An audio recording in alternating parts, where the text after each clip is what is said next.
किती वर्ष काय ते सगळं मी एक 8-1 दिवसामध्ये सगळं मागून घेतो आणि जे अधिकारी तिथं निगरगट्ट झालेत अक्षरशः त्यांना मस्ती आलेली आहे त्यांची मस्ती देखील उतरवतो आणि यांचा सगळ्यांचा बंदोबस्त करतो। दादांकडून आमच्या त्याच अपेक्षा होत्या। दादा तसं माननीय सुधीर भाऊंनी जे पद्धतीने जी भूमिका मांडली, हा जो तांदूळ असतो हा निकृष्ट दर्जाचा असतो। त्याचं कारण असं निकृष्ट दर्जाचा का होतो, आपण जो धान त्यांना भरडायला देतो त्याला CMR म्हणतात आपण आपल्या भाषेमध्ये, आणि हा जो तांदूळ आहे हा आपल्या दिलेल्या धानातून तयार होत नाही, हा यांच्या परस्पर उसना मिल वगैरे असतात त्याच्यामध्ये होतात। यांचे जे मिल आहे जसं हे भाग्यश्री फूड इंडस्ट्रीज आहे देसाईगंज वर्षाची, यांच्या अजून 2-3 राईस मिल आहेत। हे लोक काय करतात की जे इलेक्ट्रिक बिल जे दाखवतात ते इलेक्ट्रिक बिल त्या उसना राईस मिल असते त्याच्यातले दाखवतात, आपल्या या रॉ जो राईस होतो त्याच्यामध्ये दाखवत नाही, कारण तो तांदूळ आपल्याला चालत नाही, आपण उसना तांदूळ घेत नाही। हे आणतात आंध्रमधून, त्याला रिसायकलिंग करू त्याच्यातलं सगळं काढून तो तांदूळ असा भुकटी होतो, निकृष्ट दर्जाचा असतो, त्याला कुठलंही त्याच्यामध्ये विटॅमिन्स नसतात आणि त्याला सगळं संपवलं असतं। तुमचे जे तिथले अधिकारी आहेत त्या फूड अँड सप्लाय विभागाचे त्या अधिकारी याच्यामध्ये मिळालेले आहेत आणि त्याचे धागे सगळे मंत्रालयापर्यंत आहे आणि मंत्र्यांच्या नावाने पैसे घेतात, लाट असतं त्याचा लाट, असंच ना सुधीर भाऊ? नाही, त्यांचं ते तिकडे खाली जे पैसे गोळा करतात ते मंत्र्यांच्या नावाने पैसे गोळा करतात, वर द्यावं लागतात, अशा पद्धतीचं त्या ठिकाणी सांगण्यात येते आणि मंत्रालयातले तुमचे काही अधिकारी याच्यामध्ये त्याच्या संगनमताने हे सगळं चालतं। आपण ही योजना शेतकऱ्यांसाठी लावलेली आहे। PDS योजना जी आपली आहे ती आपल्याच राज्यातलं धान्य आपण आपल्याच राज्यातल्या लोकांना देऊन कंट्रोलच्या दुकानातून आपल्या राज्याच्या तिजोरीला कुठेही ठेस त्या ठिकाणी हानी पोहोचणार नाही याची काळजी आपण घ्यायसाठी ही PDS योजना आपण राज्यात सुरू केली।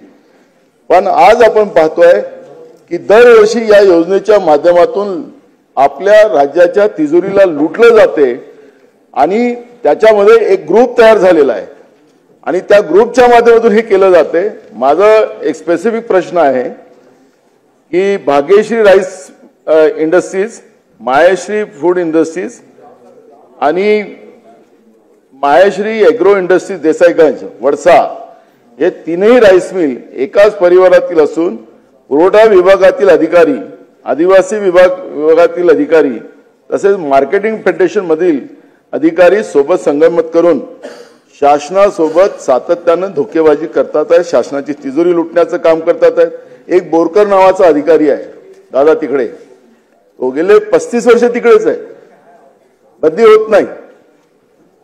एक आगाऊ नावाचा होता, त्याला आता अलीकडे तुम्ही तिकडे परभणीत आणलेला आहे। त्यांचा एवढी मोठी यंत्रणा त्या ठिकाणी आहे की त्या जिल्ह्यात आलेल्या आहे, कारण की सगळं राईस हा जो तांदळाचा घोटाळा जो आहे तो गडचिरोलीतच आहे आणि तिथून मग तो गोंदियात येतो, तिथूनच तो भंडाऱ्यात येतो, तो तिथून चंद्रपूरमध्ये जातो आणि म्हणून याचे सगळे सूत्रधार हे जे मी तुम्हाला 3 राईस मिल सांगितलेले आहेत, या 3 राईस मिलचा मालकच याच्यातला प्रमुख आरोपी आहे, गुन्हेगार आहे। आपण त्याला कारवाई करणार का? आणि हा सगळं रॅकेट जो आहे जे गरिबांना आपण तांदूळ देतो ते निकृष्ट दर्जाचं प्राप्त होते, ते रॅकेट सगळं आपण थांबवणार का?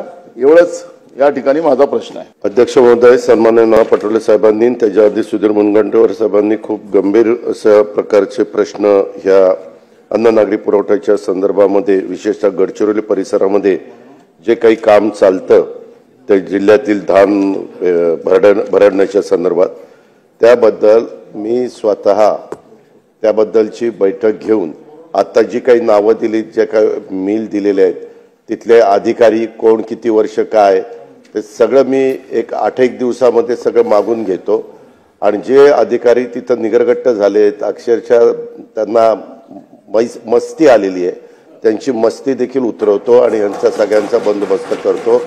तुम्हाला काही दिवसातच बघायला मिळेल, मी 8 दिवसात केल्यानंतर बोलवतो ना, त्या त्या मीटिंग घेत असताना त्यांच्या काही सन्माननीय सदस्य नानासाहेबांनाही बोलवतो, सन्माननीय सदस्य मुनगंटीवार साहेबांनाही बोलवतो, माझ्या विभागाचे पण सचिव आणि बाकीच्या सगळ्यांना घेऊन बसतो आणि याच्याबद्दल जेवढी त्याच्यामध्ये पारदर्शकता आणता येईल त्याच्यामध्ये कुणालाही अध्यक्ष महोदय मी सोडणार नाही. ते कुठल्या पक्षाचा असो, गटाचा असो, तटाचा असो, मला काही त्याच्याशी घेणं देणं नाही. मी त्याच्यावर कारवाई करीन आणि एक असा मेसेज देईल की मंत्र्यांनी मनात आणलं तर त्याच्यामध्ये दुरुस्ती होऊ शकते आणि ती दुरुस्ती दुरुस्त करण्याचा मी निश्चितपणे प्रयत्न करेल. हा शब्द मी सभागृहात